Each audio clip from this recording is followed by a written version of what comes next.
Daily Words of God.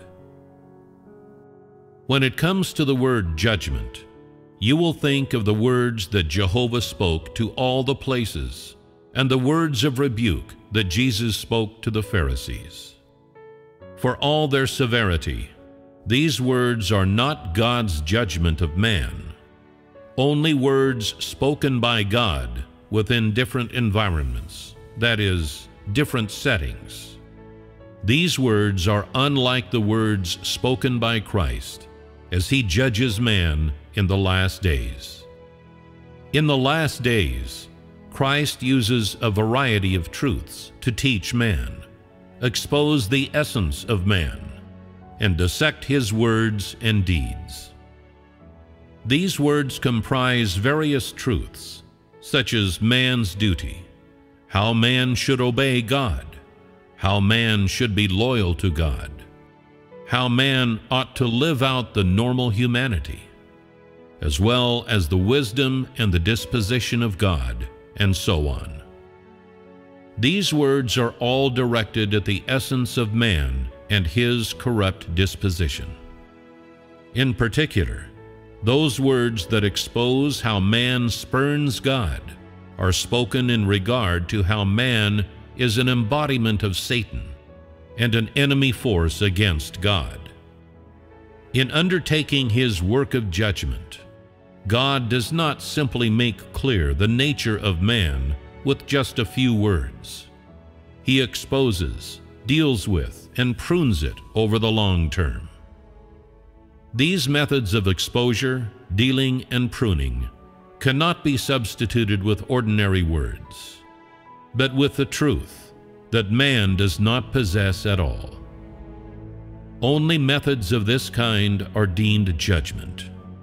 Only through judgment of this kind can man be subdued and thoroughly convinced into submission to God, and moreover, gain true knowledge of God.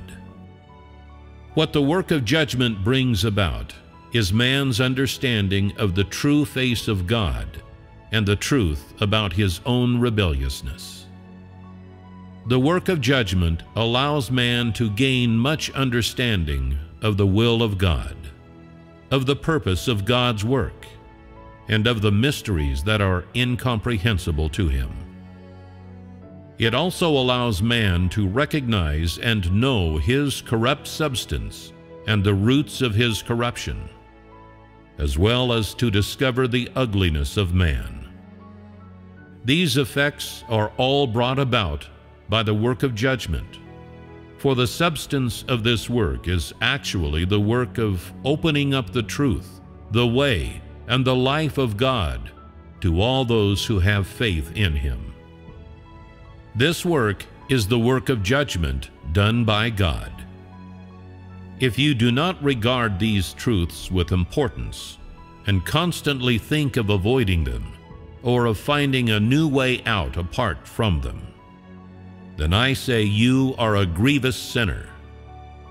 If you have faith in God, yet seek not the truth or the will of God, nor do you love the way that brings you closer to God, then I say that you are one who is trying to evade judgment, and that you are a puppet and traitor who flees from the great white throne.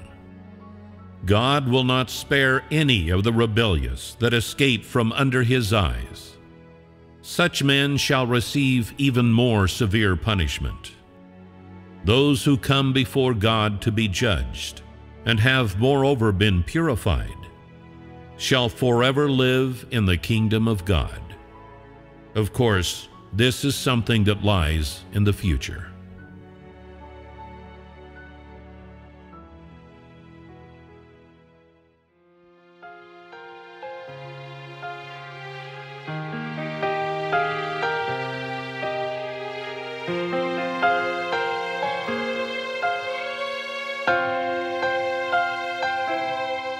Know that in the last days, Christ uses a number of truths to teach men. He uses deepest truths to expose the essence of men and dissect their words and their deeds.